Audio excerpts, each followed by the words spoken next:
Salut à tous et bienvenue dans ce 4e épisode sur Cubes où on va découvrir les bases du code dans Cubes et créer notre premier petit jeu. Et bien sûr, encore un grand merci à Cubes de sponsoriser ce nouvel épisode. Donc aujourd'hui, on va voir comment créer un monde dans Cubes et explorer les bases du cycle de vie typique d'un jeu vidéo. En particulier, on va parler des différentes façons d'interagir avec notre jeu. Ok, pour commencer, ouvrons Cubes et allons dans la section Build.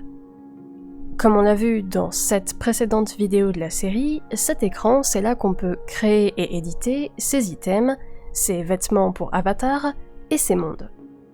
Dans ce tuto, on va se concentrer sur le 3e onglet, celui pour les mondes. Cette page vous montre tous vos mondes Cubes comme une galerie paginée, et vous pouvez cliquer sur le bouton New en bas à droite pour en créer un nouveau. Ça nous amène à un autre pop-up où on peut choisir le nom de notre monde. Notez que contrairement aux items qui ne peuvent pas être renommés après création, un monde Cubes peut tout à fait être renommé plus tard. Donc pas de souci si vous faites une petite faute de frappe ou que vous utilisez un titre temporaire. Enfin bref, pour cet exemple, appelons notre monde Game Demo et cliquons sur le bouton Create World en bas. On est maintenant dans la page d'édition de notre monde, où on peut changer son nom et sa description, et où on peut voir son icône une fois qu'elle a été ajoutée. Pour l'instant, on va juste cliquer sur le bouton Edit en bas et charger notre tout nouveau monde.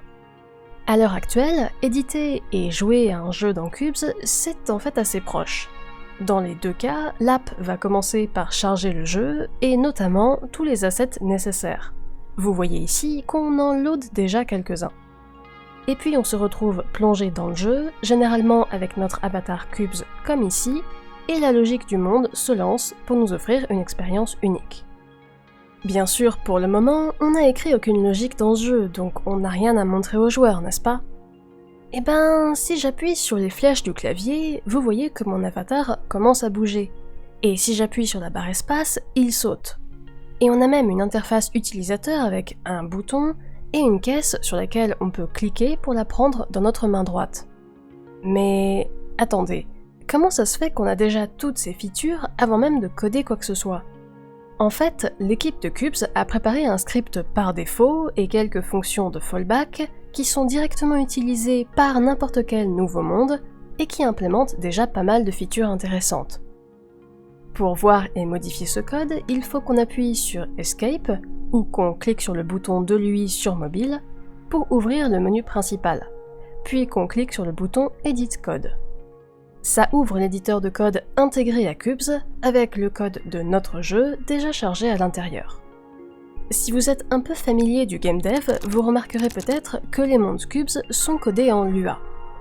Lua est un langage de script assez populaire dans la communauté de création de jeux vidéo. Mais dans cette vidéo, je ne vais pas parler des concepts de base de Lua ou de la syntaxe du langage. N'hésitez pas à jeter un œil à la doc officielle pour quelques tutoriels simples. Ici, on va plutôt discuter de comment un monde Cubes fonctionne, et plus précisément, quel est le cycle de vie usuel d'un jeu Cubes, à partir du moment où on le charge depuis le menu. Sauf qu'on ne va pas réellement étudier le code par défaut, parce qu'il est un peu long et qu'il repose sur pas mal de concepts différents. À la place, on va commencer par appuyer sur CTRL-A pour nettoyer notre fichier et recommencer à zéro. Ça sera plus facile de bien comprendre ce qu'il se passe comme ça. Ok, maintenant la première étape, c'est d'ajouter en haut du fichier un bloc config. C'est là qu'on va définir la map pour notre jeu, autrement dit le terrain sur lequel on va se déplacer, ainsi que les autres modèles 3D dont on aura besoin pour notre jeu. Soit des que d'autres créateurs Cubes ont préparés, soit des qu'on a fait nous-mêmes dans l'éditeur de Voxel. Ces items seront chargés quand le jeu est lancé, comme on a vu plus tôt. Par exemple, utilisons une des maps de l'équipe et chargeons un petit modèle de caisse. Cette map va directement remplacer les montagnes qu'on avait auparavant. Alors, est-ce qu'on peut essayer ? Pour tester nos changements, on a juste à cliquer sur le bouton Publish en bas à droite, et ça va mettre à jour le contenu de notre monde sur les serveurs Cubes pour sauvegarder notre nouvelle version, et relancer le jeu avec ses modifs pour nous permettre d'essayer directement. Sauf que là, si on teste, tout est noir. Et ça, c'est parce que la caméra est liée à notre avatar, et on ne l'a pas encore ajoutée à la scène. Donc retournons dans notre script et occupons-nous de l'initialisation de notre scène. Pour ça, on a besoin de définir une nouvelle fonction dans notre code, client.onStart. Vous voyez qu'il y a un préfixe client au début du nom. En gros, c'est parce que Qubes a des outils très chouettes pour faire des jeux multijoueurs avec une seule ligne de code. Et du coup, dans ce cas-là, il faut pouvoir différencier entre le serveur du jeu, qui gère la logique globale, et les fonctions qui sont exécutées sur chacun des ordis des joueurs, que l'on appelle les clients. Bon, on ne va pas parler de multi aujourd'hui, mais souvenez-vous juste que ce préfixe client permet de dire à Qubes que cette fonction doit être lancée en local sur la machine d'un joueur, et que donc elle peut exécuter de la logique spécifique à cette instance de joueur. Enfin bref, dans notre cas, on veut que notre logique onStart commence par ajouter le joueur à la scène. Pour instancier un objet, on doit se souvenir de 3 étapes. D'abord, il faut créer l'objet à partir d'un modèle.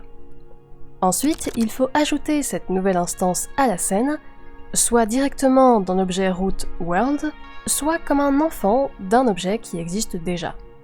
Et enfin, il faut le placer au bon endroit dans l'espace 3D. Pour le joueur, la première étape est en fait déjà gérée par Qubes.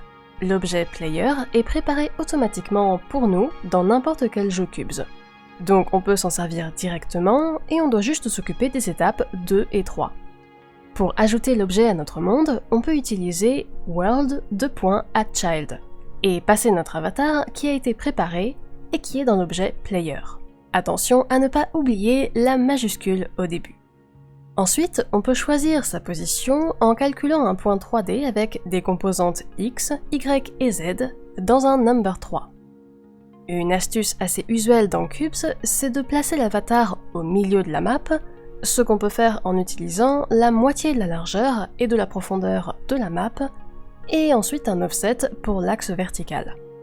N'oubliez pas d'ajouter ce facteur map.scale à la fin. Ça vient du fait qu'en tout cas pour l'instant, les maps Qubes sont scalées par rapport au reste des objets dans le monde. Et ce facteur nous permet de plus facilement placer les objets en comptant les voxels. Ok, donc si on resauve et qu'on relance notre jeu, vous voyez qu'on a désormais notre avatar avec sa caméra, et donc on peut voir notre nouveau monde, et même se déplacer dedans. Maintenant qu'on est un peu plus familier avec l'instanciation d'objets, utilisons la même idée pour faire apparaître une caisse près de notre point de départ, en utilisant notre référence de modèle de tout à l'heure. Évidemment, cette fois, cet objet est spécifique à notre jeu, donc il n'a pas été pré-créé par Qubes. Du coup, pour commencer, on doit utiliser le constructeur de shape et lui passer notre référence d'objet préfixée par items. Ça va créer une nouvelle instance à partir du modèle qu'on lui passe ici. Ensuite, on peut l'ajouter au monde et choisir sa position. Cette fois, calculons un point relatif à la position du joueur, avec un petit offset sur le plan horizontal. Notez que j'ai vérifié que ces valeurs marchent bien pour notre map de démo, mais vous devrez peut-être les adapter un peu selon la map que vous choisissez. Si on relance notre jeu, vous voyez que la caisse est apparue, mais qu'elle est dans les airs. En gros, c'est parce que notre offset de 10 sur l'axe Y, dans la position de notre avatar, nous fait popper au-dessus du terrain. Mais ensuite, la gravité est appliquée et donc on tombe. Sauf que pour notre caisse, ça n'est pas le cas. Pour régler ce souci, on peut activer la physique sur la caisse pour la faire tomber également. Et on voit qu'elle est maintenant bien placée sur le sol quand la scène se lance. En plus, on peut même aller la pousser, et grâce au moteur de physique built-in, elle réagit aux collisions et à la gravité comme notre avatar. Ok, donc notre fonction client.onStart gère désormais l'initialisation de la scène comme il faut, c'est cool. Mais, et si on voulait exécuter de la logique après cette phase d'initialisation, pendant que le jeu tourne ? Pour exécuter du code en continu, on peut utiliser une autre fonction, appelée client.tick. Par exemple, imaginons qu'on ait notre référence à la caisse quand on l'instancie, et qu'ensuite on regarde la distance entre cette caisse et notre avatar. On va dire que si on est plus près qu'un seuil donné, alors la boîte grandit, et sinon elle reprend sa taille originale. Si on republish et qu'on retourne dans le jeu, on voit que notre nouvelle logique est bien exécutée en continu, et que quand on s'approche ou qu'on s'éloigne de la caisse, elle grandit et réduit comme prévu. Pour terminer, il y a un truc essentiel dans n'importe quel moteur de jeu, la gestion des événements d'input du joueur. Et dans Cubes, comme le moteur est cross-platform, ces événements sont un peu plus abstraits qu'un vrai bouton de souris ou une touche de clavier. L'idée, c'est d'implémenter au moins une de ces 6 fonctions pour réagir à au moins un de ces 6 événements sur ordi, tablette ou smartphone. Typiquement ici, on peut utiliser l'action 1 pour faire sauter notre avatar.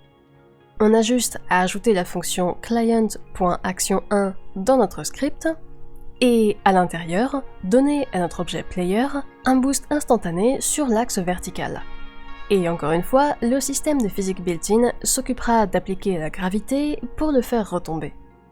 Et voilà, on y est. On a créé notre premier jeu Cubes basique avec notre avatar qui peut se déplacer et sauter, et une caisse maléfique qui grandit dès qu'on s'approche.